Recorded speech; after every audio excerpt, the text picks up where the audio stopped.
Shalom, selamat pagi. Selamat berjumpa kembali dalam renungan satu hati. Sapaan Tuhan tiap pagi. Sebelum kita memulai perenungan kita pada hari ini, hari Sabtu tanggal 31 Oktober 2020, marilah kita bersama-sama menghadap Tuhan di dalam doa. Bapa di surga, kami sungguh bersuka cita atas hari baru pemberian Tuhan. Saat ini kami ingin merenungkan firman-Mu bersama-sama dengan jemaat-Mu khususnya di GKJ Condong Catur. Mampukan kami ya Tuhan, supaya kami semua bisa memahami dan juga menghidupi firman-Mu dalam setiap langkah kehidupan kami. Dalam nama Tuhan Yesus Kristus kami berdoa. Amin.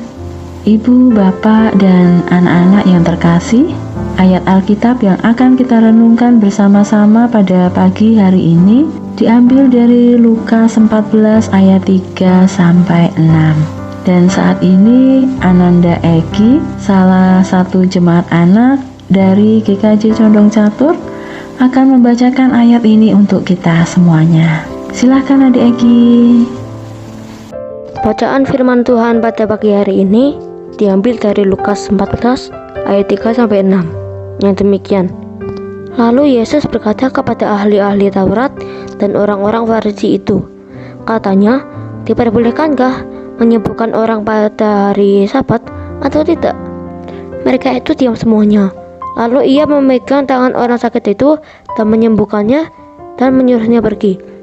Kemudian ia berkata kepada mereka, siapakah di antara kamu yang tidak segera menarik keluar anaknya atau lembunya kalau terperosok ke dalam sebuah sumur, meskipun pada hari Sabat?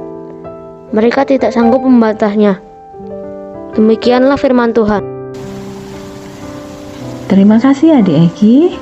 Nah, ibu, bapak, saudara-saudari, dan juga anak-anak yang terkasih, tema renungan satu hati kita pada pagi hari ini adalah memperhatikan orang lain. Dari bacaan yang telah kita dengarkan tadi, muncul sebuah pertanyaan.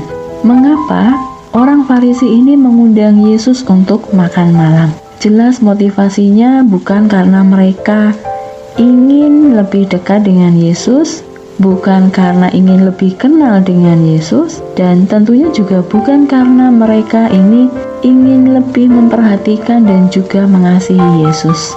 Mereka hanya ingin mencari-cari kesalahan Yesus dan menjatuhkannya.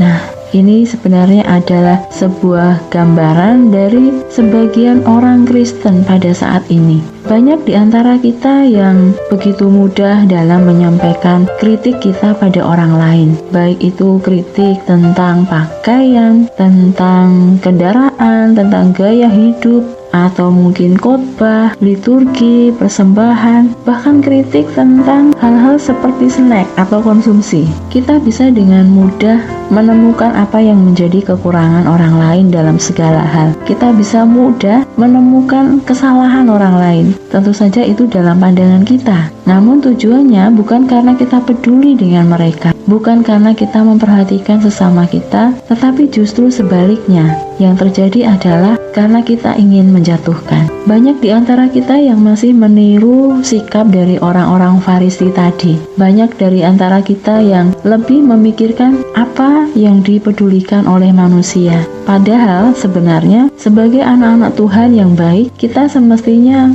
adalah memikirkan apa yang menjadi kepedulian Allah, yaitu belas kasihan, perhatian yang tulus pada sesama kita yang menderita, dan tentunya adalah memperhatikan dan menolong sesama kita. Dari bacaan kita tadi, kita bisa memahami bahwa di sana ada perkataan Yesus yang tepat menusuk inti persoalan, atau bisa juga tepat menusuk pemikiran para orang Farisi, sehingga mereka pun tidak sanggup untuk membantah Yesus. Yesus bertanya pada mereka, apakah mereka tidak akan menyelamatkan anak mereka atau lembu mereka yang terperosok ke dalam sumur sekalipun pada hari Sabat? Apa jawaban orang Farisi?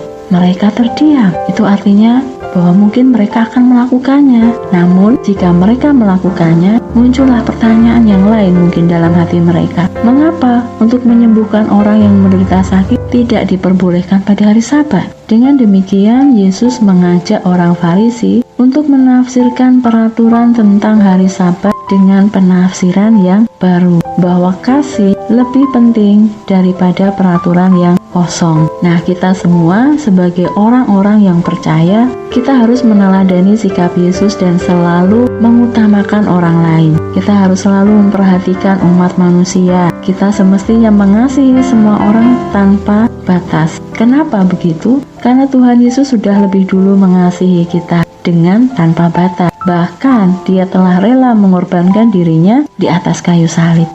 Ibu, bapak, saudara-saudari, dan juga anak-anak yang terkasih, Yesus mengajar kita untuk selalu berbuat baik, berbagi kasih dengan sesama, memperhatikan semua orang, dan juga menolong sesama setiap saat, tidak peduli pada hari libur atau bukan. Yesus ingin supaya kita mengerti bahwa berbuat baik, memperhatikan orang lain, atau menolong sesama itu tidak pernah mengenal waktu. Jadi bisa kita lakukan kapanpun, dimanapun, dan pada siapapun.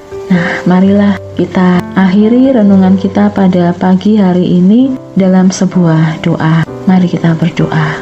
Tuhan Yesus, kami memohon kekuatan dan kasih-Mu ya Tuhan, agar kami sanggup meneladani kerelaanmu dalam memperhatikan sesama dengan penuh cinta kasih. Allah Bapa yang Maha Rahim, kami bersyukur karena putramu telah rela berkorban, menderita demi keselamatan semua orang. Kiranya pengorbananmu itu menjiwai kami semua, sehingga kami pun bersedia untuk saling memperhatikan, saling membantu, dan saling meringankan beban hidup sesama kami. Sebab kami percaya bahwa Engkau adalah Tuhan, pengantara kami yang hidup dan berkuasa, dan kami percaya bahwa Engkau adalah Allah sepanjang segala masa. Amin. Demikianlah renungan satu hati kita pada pagi hari ini. Kiranya Tuhan Yesus memampukan kita supaya kita bisa selalu memperhatikan orang lain yang ada di sekitar kita. Tuhan Yesus memberkati.